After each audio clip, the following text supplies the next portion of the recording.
আসন ভাগাভাগি ও সমঝোতা নির্বাচন মেনে নেওয়া হবে না হুঁশিয়ারি হাসনাত আব্দুল্লাহর। গণপরিষদ নির্বাচন না হলে সরকারের বৈধতা থাকবে না, মন্তব্য নাসির উদ্দিন পাটোয়ারির।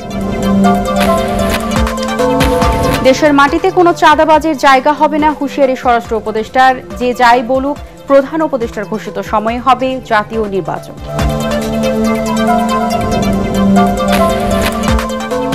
নির্বাচনকে যারা বিলম্বিত করতে চায় তারা দেশের শত্রু, মন্তব্য সালাউদ্দিনের। আগামীতে ভোট হবে পিআর পদ্ধতিতে, বললেন মিয়া গোলাম পরওয়ার।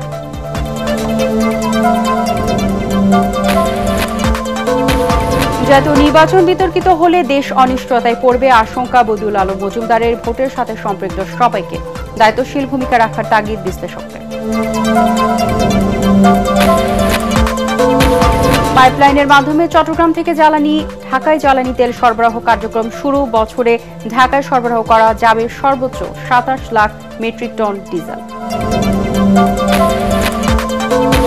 এবং নানা আয়োজনে শ্রীকৃষ্ণের জন্ম উৎসব উদযাপন করছে সনাতন ধর্মাবলম্বীরা। মন্দির, মঠ ও পূজা মণ্ডপে চলছে ধর্মীয় অনুষ্ঠান, বাড়িতে বাড়িতে আরাধনা।